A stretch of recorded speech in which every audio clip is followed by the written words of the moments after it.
김민하 기자 어서 오세요. 안녕하세요. 오늘 주제는 죽은 개미의 사회입니다. 최근에 동학개미니 따상상 뭐 이런 얘기들이 일상적으로 나올 정도로 뭐 주식 열풍인데요. 특히 공모주에 관심이 많이 쏠렸죠. 그런데 최근에 방탄소년단 소속사인 빅히트 엔터테인먼트 주식의 매도세가 또 이어지고 있어서 예. 여러모로 뭐 여러 가지 얘기가 나오고 있습니다. 22일 기준 주식 가격은 시초가 27만 원 대비 33.3% 떨어진 18만 원 수준에 그치고 있는 건데 네. 뭐 이런 상황에 또 정치권은 양도소득세 부과 대주주 요건 이런 거 가지고 좀 논쟁 중인데 이런 상황들 전반적으로 어떻게 볼 것이냐 한번 생각해 볼 필요가 있겠습니다. 먼저 이 빅히트의 주가는 왜 이렇게 짧은 시간에 큰 폭으로 떨어졌죠? 이게 개인 투자자가 약 한 4,800억 원을 매수했음에도 불구하고 주가가 연일 하락해서 이 배경이 의문이었는데 이 기타 법인의 매도가 원인으로 지목이 됐었거든요. 근데 이제 이 기타 법인이 무엇이냐에 대한 정체가 좀 밝혀졌습니다. 예. 그래서 이 21일 금감원 전자공시를 보면 빅히트의 4대 주주인 메인스톤 유한회사하고 이 회사의 특별 관계인 중 하나로 되어 있는 이스톤 제이로 사모투자 합자 회사가 이 상장 후에 빅히트 주식을 총 3,600여억 원 매도한 걸로 나타났는데요. 이에 따라서 메인스톤의 지분은 6.97%에서 3.6%로 줄어들었고 이스톤 1호 역시 2.19%에서 1.12%로 지분이 줄었습니다. 예. 즉 합치면 의결권 있는 주식의 총수의 한 4.44%를 이들이 이제 매도했다 이렇게 볼 수가 있는 건데요. 앞으로 이제 이들이 갖고 있는 3.6% 정도의 지분 중에도 매도 물량이 나올 수가 있기 때문에 아무래도 좀 주가가 추가 하락할 가능성이 있지 않느냐 이런 얘기도 나오고 있습니다. 이 4대 주주라는 메인스톤 유한 회사 이건 뭐예요? 이 투자를 목적으로 설립해서 이제 유한 회사인 건데 좀 사모펀드들로 이제 구성이 되어 있는 걸로 나타나 있습니다. 예. 그래서 주요 주주인데 상장 직후에 주식 매도가 가능했던 것은 의무보호 예수가 이제 걸려 있지 않았기 때문인 건데요. 그래서 이게 규정상으로는 문제가 없다고 하지만 결국은 사모펀드에 의해서 개미들이 희생된 것과 같은 모양새가 된 거 아니겠습니까? 그러다 보니까 논란이 커질 수 있는 상황인데요. 더군다나 다음 달부터는 지금 기관들이 보유하고 있는 뭐 15일짜리, 1개월짜리 이제 보호 예수 물량들이 대거 풀릴 가능성이 있다. 이런 관측도 나오고 있어서 여러모로 이거 우려가 되고 있습니다. 근데 어쨌든 그 사모펀드 메인스톤 유한 회사가 보기에는 지금 주가가 빨리 팔아서 이익 실현하는 게 오히려 낫다 이런 판단을 한 거라고 봐야 되는 거겠군요. 아마 이런 방식으로 투자를 한 걸 보면 애초에 이렇게 좀 공모가 종료된 직후에 이렇게 팔아서 이익 실현하려고. 그죠? 그렇습니다. 네. 그렇게 들어온 것 같습니다.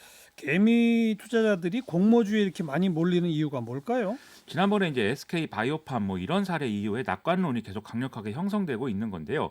이게 저금리 시대에 지금 뭐 예적금으로 뭐 돈을 불리는 것은 어렵고 예금 적금 이런 것은 어렵고 부동산 투자도 좀 여의치 않은 상황이기 때문에 안정적이면서도 수익률이 좀 양호한 투자처를 찾는 그런 분위기죠. 그러다 보니까 이게 바로 이제 공모주 투자가 또 될 수 있다 이런 인식들이 커지고 있는 건데요. 일단 증거금으로 낼 수 있는 큰 돈을 마련하기만 하면 이 돈을 근거로 해서 지속적으로 여러 공모주에 이제 투자할 수 있는 이런 조건을 만들기가 쉬운데 예. 최근 분위기로는 이렇게 해서 투자를 하면 뭐 투자를 해서 얻는 수익의 뭐 어떤 양은 뭐 문제가 될 수 있어도 적어도 손해는 보지 않을 가능성이 크다. 이 점에서 이제 인기가 이어지고 있는 것 같습니다. 네. 하지만 공모주라고 해도 뭐 언제나 수익을 보는 것은 아니고 그렇죠. 결국 투자는 자기 책임이라는 점에서 언론이 정확한 정보를 전달해야 되는데 앞서 말씀드렸듯이 뭐 동학개미, 뭐 따상 뭐 이런 용어들만 계속 나오고 있어서 좀 우려가 됩니다. 네. 젊은 세대 사이에 주식 투자가 요새 열풍이라면서요? 그렇습니다. 전반적으로 지금 젊은 세대가 이 주식 투자의 유행을 지금 주도하는 상황이다. 이건 좀 사실로 보이는데요. 올 상반기 증권사 신규 계좌의 60% 이상이 20, 30대다. 이런 분석도 언론에 보도가 됐고요. 예. 그리고 지난달 증권사 20대 계층의 신용거래용자 총액이 지난해 말보다 한 2,100억여 원 증가했는데 지난 8개월간 신용융자가 전년보다 2배 이상 늘어난 유일한 세대이다. 이런 평가도 나오고 있다고 합니다. 네. 이런 방식으로 지금 보면 이제 신용거래융자가 이렇게 늘어난 걸 보면은 빚까지 끌어다 하는 투자라는 성향이 강해지고 있다. 그렇죠. 이런 평가를 할 수가 있는데 예. 이건 결국 장기적으로 또 안정적으로 하는 투자라기보다는 단기적 투기에 가까운 양상이 될 수 있다라는 점 때문에 더 우려가 되고 있고요. 그렇기 때문에 지금 여유 자금이 충분치 않은 이 20, 30대의 부분별한 투자가 장기적으로 우리 경제에 부담이 된다거나 이런 상황이 될 수가 있어서 여러모로 좀 걱정스럽습니다. 이게 걱정하는 목소리가 많은데도 20대 젊은 세대가 주식 투자에 몰두하는 이유는 뭐라고 봐야 됩니까? 이게 뭐 시중 시중에 유동자금이 많이 풀렸다든지 하는 이런 여러 가지 경제적 조건도 당연히 이제 이유가 되겠지만 무엇보다도 뭔가 사회적 불신이라는 조건이 영향을 미치고 있는 게 아닌가 좀 이런 생각이 드는데요. 언론이 지속적으로 설명하고 있는 바는 이제 이런 내용들이 있습니다. 젊은 세대가 기성세대에 대해서 지속적으로 이제 이런 감정을 가지고 있다 이런 주장이 나오는 게 예. 안정적인 직장 생활을 통해서 자연스럽게 내 집 마련에 성공을 하고 또 부동산 가격 상승을 통해서 자산을 불렸고 이걸 기반으로 주식 투자까지 하면서 성공적으로 자산 축적을 이룬 게 이제 기성세대인데 네. 지금 자신들은 더 이상 그럴 수 있는 시대에 살고 있는 게 아니다 보니까 음. 상당히 절망하고 있다. 이런 얘기들을 계속해서 어떤 서사처럼 얘기를 하고 있거든요. 예. 이 결혼하고 애를 낳고 키우고 뭐 이런 좀 자신들이 만족할 만큼의 안정적 생활 기반을 만들기 위해서는 과거보다 큰 돈이 필요한 이런 생활이 이런 이제 좀 세상이 됐는데 임금이 지금 뭐 큰 폭으로 오른다든지 이런 걸 기대할 수 있는 것도 아니고 또 내 집 마련을 쉽게 할 수 있는 그런 조건도 아니라는 것이죠. 그러다 보니까 결국 직업도 큰 의미를 갖지 못하게 되고 얼마나 덜 일하고 많은 돈을 벌 수 있는가 이것에만 관심이 모이는 세태인 게 아닌가 이런 진단이 나오고 있는 건데요. 이게 이제 문제인데 그렇다고 좀 국가가 또 당장 이 문제를 해결하려는 의지를 보여주고 있는 것에 또 실패하고 있는 것 같아서 여러모로 걱정입니다. 국가가 실패한다? 어떤 면에서?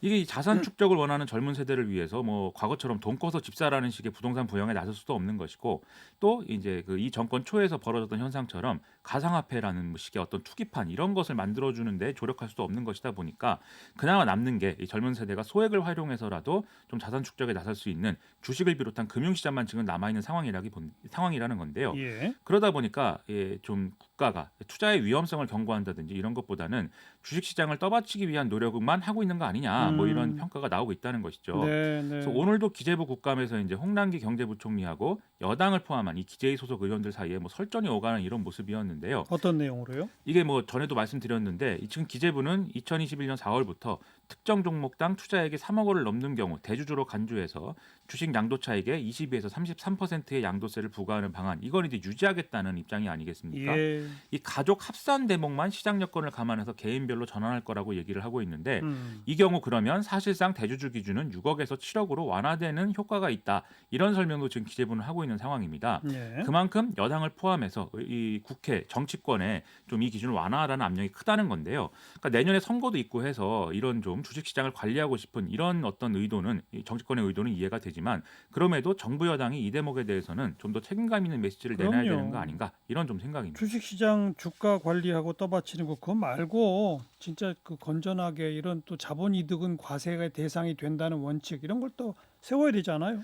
그렇습니다. 거기에 더불어서 이 돈을 뭐 정당하게 벌어서 내가 돈을 불릴 수 있다 이런 믿음을 주는 게 이제 필요하고 그리고 삶에서 만나는 근본적인 문제들에 대해서 좀 국가가 해결할 수 있다 이런 신뢰를 주는 것도 이루어져야 되는데 당장 또 좀 웃지 않을 수 없는 게 홍남기 부총리가 지금 전세난의 피해자가 됐다 이런 얘기 막 떠돌아다니지 않습니까? 그래요. 예. 그래서 부동산 대책이 벌써부터 비웃음의 대상이 되고 있는 상황이 이어지고 있고 아예 홍남기 부총리에게 전세를 저렴하게 제공하고 싶다 이런 청와대 청원까지 등장하면서 좀 비꼬는 세태가 되다 보니까 예. 여러모로 씁쓸한 이런 생각입니다. 그래서 국가를 좀 믿을 수가 있어야 어떤 한탄주의 이런 것도 사라질 것인데 좀 이런 데 있어서 앞으로 더 나은 모습을 어떻게 보여줄 수 있을 것인가 고민을 해봤으면 좋겠습니다. 네, 김민아 기자 수고하셨어요. 고맙습니다.